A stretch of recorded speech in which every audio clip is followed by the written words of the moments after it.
आज हम एक ऐसे खतरे की बात कर रहे हैं जो लगने में बहुत छोटा लगता है, पर इसका असर सीधा हमारी पूरी लाइफ की सेविंग्स पर पड़ सकता है। यह कोई आम फ्रॉड नहीं है, बल्कि देश भर में गाड़ी मालिक इसका शिकार बन रहे हैं।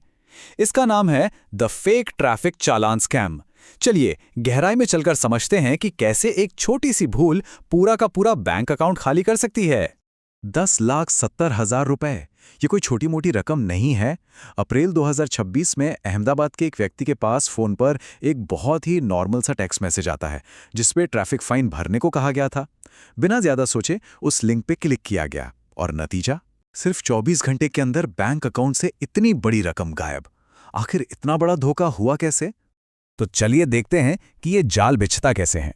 असल में यहाँ हमारे ही देश के असली ई चालान सिस्टम के नाम का गलत इस्तेमाल किया जा रहा है।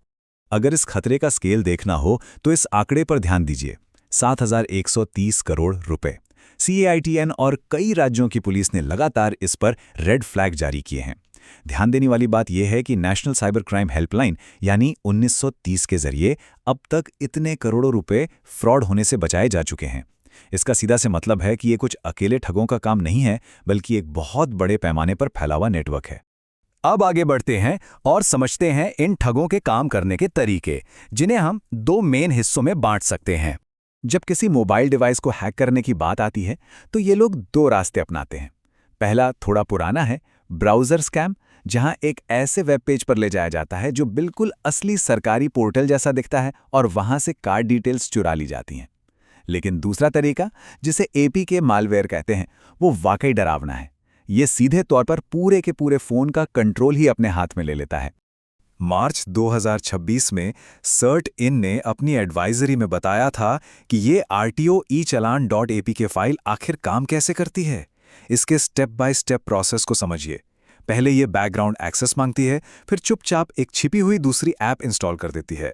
उसके बाद एक VPN क्रिएट होता है और स्क्रीन पर नकली बैंकिंग पेजेस दिखने लगते हैं। सबसे खतरनाक बात, सारे OTPs सीधे स्कैमर्स के पास फॉरवर्ड हो जाते हैं। जूनागढ़ के एक बिजनेसमैन के साथ यही हुआ। उनका सारा पैसा तो गया ही, स्कैमर्स ने उनके नाम पर एक लोन भी ले लिया। पर सोचने वाली बात यह है कि कोई इतनी आसानी से इस जाल में फंसता क्यों है। आइए इस धोखे के पीछे की साइकोलॉजी को समझते हैं। असल में लॉजिकल दिमाग को बाईपास करने के लिए 4 तरह के साइकोलॉजिकल ट्रिगर्स का इस्तेमाल होता है। पहला, एक नकली अर्जेंसी बनाई जाती है कि जल्दी पे करें वरना फाइन बढ़ जाएगा। दूसरा, कोर्ट कचहरी का डर दिखाया जाता है। तीसरा, जानी बेचानी प्रक्रिया, जैसे गाड़ी का नंबर और चालान जैसे शब्दों का इस्तेमाल। और चौथा, सबसे बड़ा ट्रिगर, रकम का बहुत छोटा होना। 500 रुपए का फाइन इतना मामूली लगता है कि लोग बिना सोचे समझे कार्ड डिटेल्स एंटर कर देते हैं।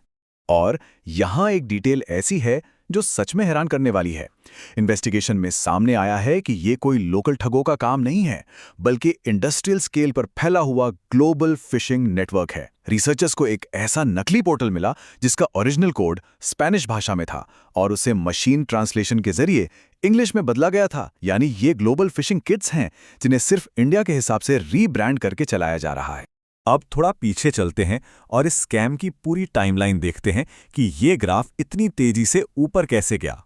अगर इस टाइमलाइन को ध्यान से देखा जाए तो सितंबर 2025 में इसकी शुरुआत एक ब्राउज़र स्कैम के रूप में हुई थी, जहां मुंबई में 3 लाख रुपए का फ्रॉड हुआ। फिर जनवरी 2026 में पंचकुला पुलिस ने एडवाइजरी निकाली। मार्च आते आते सर्ट इन को नेशनल लेवल पर APK मालवेयर की वार्निंग देनी पड़ी और फिर अप्रैल में अहमदाबाद का वही 10.7 लाख का केस सामने आया, जिसके बाद मई 2026 में देहरादून में भी 2.7 लाख रुपए का नुकसान दर्ज हुआ। ये खतरा लगातार बढ़ता ही जा रहा है। तो अब सवाल आता है कि इससे बचा कैसे जाए। चलिए देखते हैं वो कौन से रेड फ्लैग्स हैं जिनसे एक नकली चालान को तुरंत पहचाना जा सकता है। कुछ बहुत ही क्लियर निशानियां होती हैं। अगर मैसेज किसी 10 डिजिट के पर्सनल मोबाइल नंबर से आया है तो वो पक्का नकली है। सरकारी नोटिस कभी व्हाट्सएप पर नहीं आते। शॉर्ट लिंक्स पर तो कभी क्लिक ही नहीं करना चाहिए।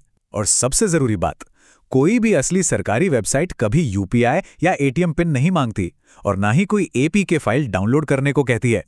ट्रैफिक फाइन चेक करने का सिर्फ एक ही असली और सुरक्षित ठिकाना है और वो है e-challan.parivahan.gov.in। अगर कभी भी डाउट हो तो मैसेज में दिए लिंक पर क्लिक करने के बजाय ब्राउज़र खोलकर खुद इस URL को टाइप करना चाहिए। और हाँ, आखिर में .gov.in होना अनिवार्य है। लेकिन मान लीजिए गलती से लिंक पर क्लिक हो गया, तब क्या करें? ऐसी इमरजेंसी के लिए ये रिकवरी प्लान पता होना बहुत ज़रूरी है। ऐसी सिचुएशन में एक एक सेकंड कीमती होता है। सबसे पहला और सबसे ज़रूरी कदम, तुरंत डिवाइस का इंटरनेट और वाईफाई बंद कर दीजिए ताकि स्कैमर का कनेक्शन टूट जाए। उसके बाद बैंक को कॉल करके अकाउंट फ्रीज करवाएं। तीसरा कदम, बिना देर किए 1930 डायल करें, जो साइबर क्राइम की हेल्पलाइन है। फिर cybercrime.gov.in पर जाकर फॉर्मल कंप्लेंट फाइल करें। और आखिर में, अगर कोई एपीके इंस्टॉल हुआ था तो डिवाइस को पूरी तरह से फैक्ट्री रीसेट करना ही सबसे सेफ ऑप्शन है। और इस पूरे प्रोसेस में एक टाइमलाइन ध्यान में रखना बहुत फायदेमंद साबित हो सकता है। 3 दिन।